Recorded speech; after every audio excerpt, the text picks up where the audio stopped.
Next up, we have Dina Brewster. Everybody knows Dina. Everybody knows the Hickories. I hope you've all been there. They have a fabulous farm store with all kinds of goodies. You may know that they grow organic vegetables and organic farm animals, but they also grow organic cutting flowers, and they have organic trout. They have a trout stream that they've stocked, which is available to fish in, right? Sometimes you have to pay a little, right? But yeah. So Dina grew up on the farm that her grandparents bought in 1936. Her dad, Carol, still lives there. She found her way to the Peace Corps after high school, and then she taught English in the Bronx. And then, luckily for us, but maybe not luckily for her students, she made a career change and moved back to the farm. And she started with organic vegetable farming. She has grown the farm. It has blossomed, and it is now an amazing asset for the community. We are so lucky to have them in our neighborhood. She shares the farm sometimes, she's not here all the time, but with her husband Garth and her two sons Jonah and Crispin. And the great news, other news we have to share about Dina is that she's agreed to have the Hickories be part of the pathway. So we are thrilled to have that. So.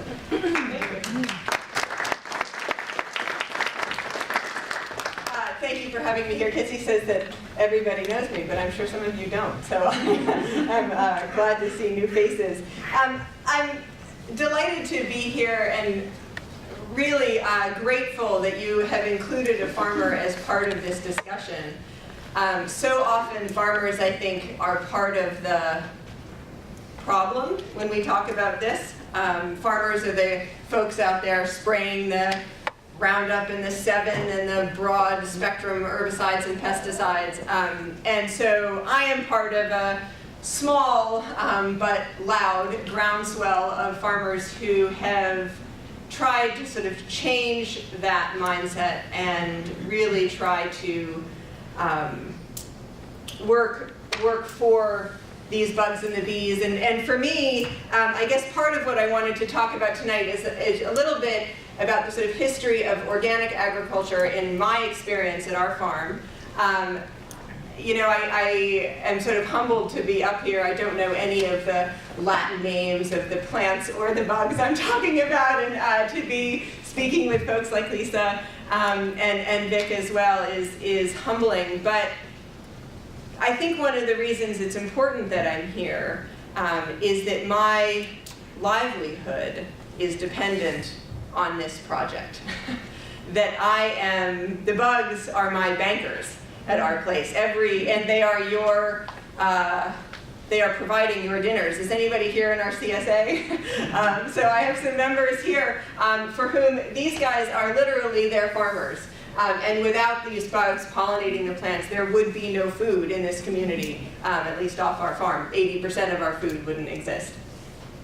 So I guess first, thank you, and then a little bit of a story about the change for me in our place. When I started the Hickories, or when I took over the business 13 years ago, our place had been managed, our farm had been managed chemically for a long time. And so it was my job to begin to make that transition. And I'm going to just tell a quick story. I know we're probably going to run out of time, so I'll be mindful of that. But a quick story that doesn't necessarily have to do directly with pollinators, but you'll see in the end how it applies, which is that when I started farming, making that transition from a sort of what people have referred to as the militarized mind of agriculture. You go out there as a farmer with the intent to kill the bad stuff. And fight the weather and fight the elements. And as I started making that shift, I turned to some of the old timers, the organic farmers who had been doing this since the 60s, and asked them what I should do with this place that had never been managed organically. And they said, you know, just go out in the fall and put 3 or 4 inches of leaves on one of those fields and turn them under and see what happens. Don't do anything else. And so I did what I was told, and I put the leaves on, and the next spring I went to plow, and none of it took into the field. It's hard to describe how horrible this seed was, but these 3 or 4 inches of leaves maybe just sort of blew around on the surface in these terrible leaf cyclones. I think all the neighbors were sort of shuddering about this young woman who had taken over the farm. And I went back to these guys, and I tried my best to plant my organic tomatoes in these leaf cyclones. And it was a really tough first season. I went back to these guys and I said, you know, you got me, because I just had the worst season of my life. And they said, do it again.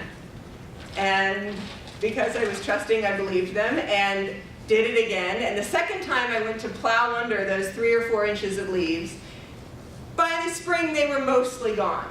And after 13 or 14 years of managing this soil organically, I can plow 3 or 4 inches of leaves into the field, and within a month and a half, you wouldn't have known I had done it. Now, the reason for that, you can probably guess, is that soil depends on its biology and on biodiversity in the soil. So as that soil is recolonized slowly over time, as you simply stop putting on chemical fertilizers, stop spraying synthetic pesticides, broad spectrum insecticides, the soil just came to life and got hungry again.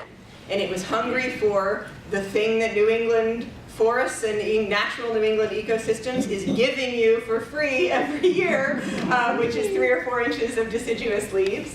And it turns that into enough plant food. But what's happening in the soil is the same thing that English poetry teacher that I was, not biologist, the same thing that was happening among the birds, the bees, all of the insects above the soil as well. Biodiversity has been what the history of our farm has been written in the last 13 years. As those plants have come back, as the birds, the bees, all of those things have come back, it has meant, for me, the creation of a unviable business to the creation of a viable business. Our yield per acre goes up and up and up the further we get from a sort of chemical or militarized past here.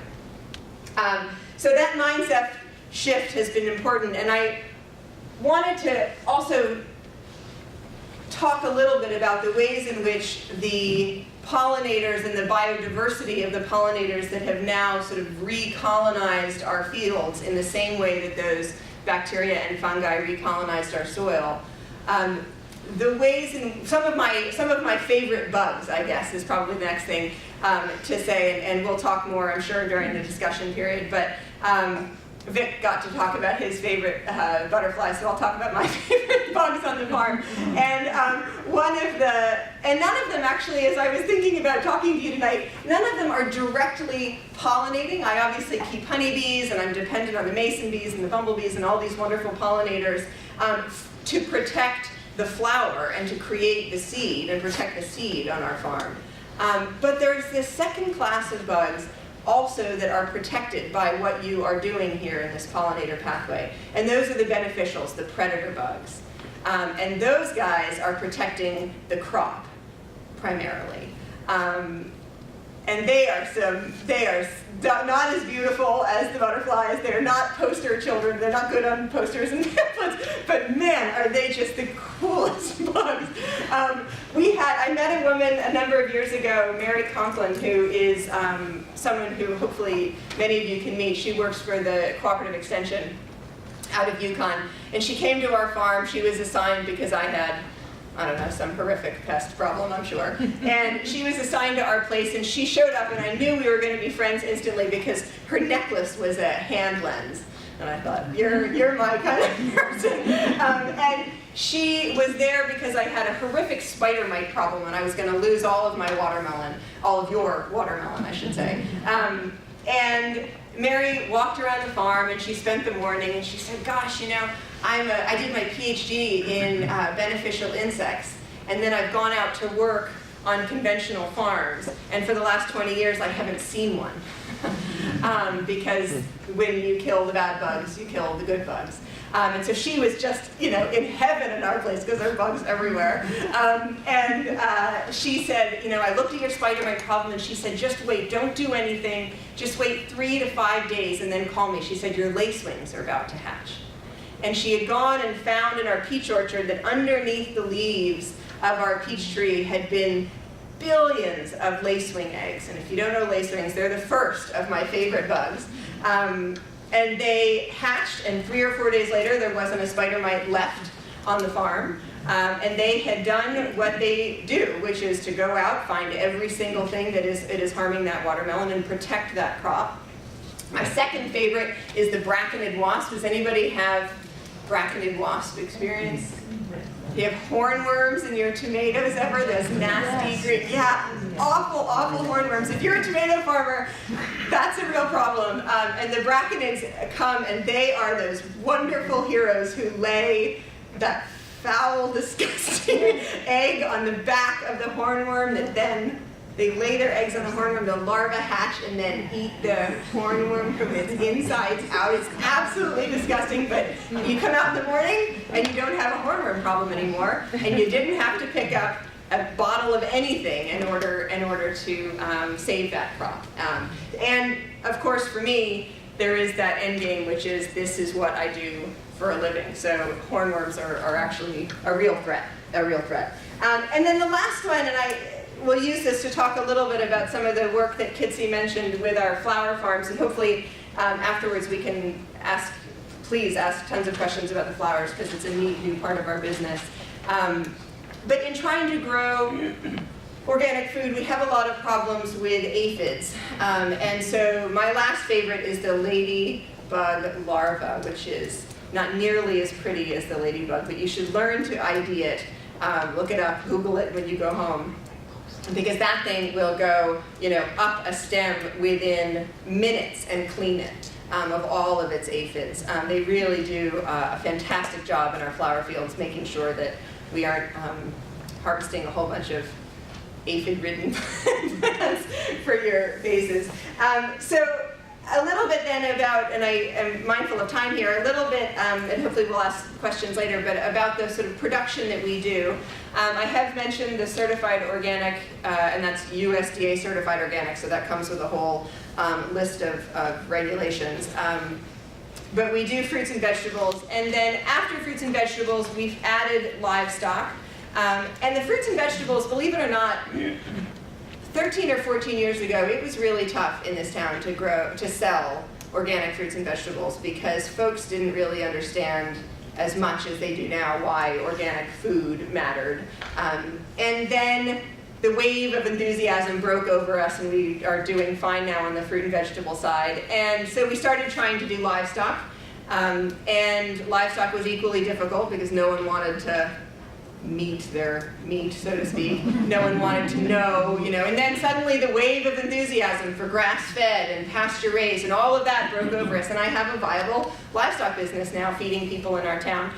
And we took on flowers, and flowers has been it has been almost the same story. It's been almost a complete repeat, which is it is incredibly difficult to try to sell certified organic flowers because folks expect flowers to look perfect. The shift in our ways of thinking about how flowers should look, they call that sort of baseline shift. We now expect flowers to be these massive supermodels of stuff grown goodness knows where and shipped in with I don't know what on it. And suddenly you give them an organically raised flower, and it's a hard sell. They say, well, why would I care if this flower is organic? I'm not going to eat it. And so it's the work of this pathway and the work of everyone in this room to make that clear, that not only that in order to have the flowers, you also get the food. And in order to have the food, you need the flower. I think protecting the flower and the sort of sacred gesture that is in a plant's life, its flowering moment, is something that has really been compelling for me in the last couple of years. And the beneficials, the pollinators, all of that, it is astounding the ways in which the recolonization of a small, we are you know, I have 30 acres in production. It's not a huge farming operation, but it is astounding how quickly these plants or these insects will recolonize our environment. And so in our efforts to try to sell organic flowers, to try to talk to people about the importance of these bees, one of the things that we do is we sell something called a bee kind flower share, which some of you guys know about. I can't tell you what it feels like to be someone who is trying to save pollinators by growing flowers, and then February 14th comes around. And you think, this whole town is out buying flowers, and I am under 2.5 feet of snow, sitting here looking at my nose pressed against the glass of the barn. So we sell what is a bee kind flower share, which is a way that you can buy a future in flowers. You buy 3 arrangements that are grown and made for you during the course of the growing season, and you can buy them anytime and just redeem them as you want in what is a fairer play of New England flower season. And that's been a huge help for us to get this business off the ground and going. And then the last thing, so we've added on this flower business, which has been hugely helpful. And I sometimes think that had I better record keeping, more than anecdotal evidence to this, but it is amazing to me in the last 4 years that we've been doing certified organic flowers. I would posit that even if I never harvested a single flower and sold a single flower that grew out of our flower fields, the net benefit that does by increasing yields to the rest of the crops on our farm is recognizable to me. That you suddenly end up with a pollinator in every single squash blossom. And for years, it's been a challenge for us to make sure we have enough bees and enough things coming along, and we're bringing in European bees to do our pollinating. And with the flower fields, we no longer need to do that. So, my small farm in this small community is an example that this really does work. And then the last thing Kitsy asked me to speak of is just sort of the beginning stages, an inchoate project that we're doing with rainbow trout. So about 6 years ago, I guess, I heard Lisa talk to the Ridgefield Garden Club about native plants, and I had read Doug Ptolemy's book. Was anybody at his talk? Wow. So I had read his book, and I heard Lisa, and I thought, you know what, I am not doing enough, and being responsible for land is a responsibility here. So I started trying to rehabilitate a pond and then the field around the pond, and that meant pulling out 60 years of Phragmites and multiflora rose, and trying to plant in American bulrush and all kinds of other natives. And so that project in the last 5 years has been sort of in the works, and as of last year it was cleared to stock our pond with trout. I got very concerned about the oceans, and so I put all of these beautiful trout in the pond, but of course they need things to eat too, so we think about saving the birds by providing all of these caterpillars and insects, but we're also helping with a lot of our fish populations as well that are threatened in our watercourses. And so this pond is now an incredible producer of fantastic bugs, and these trout are gorgeous. They're just starting to rise now as the water temperature comes up, and they are rising for all of the bugs that the pond is ringed now with native plants. And more so, I hope, coming this year. And so those insects are feeding the trout that are then feeding this community. So it's those kinds of closed loops that I'm excited about at our place. And I'm sure we'll have time afterwards for questions. Thank you.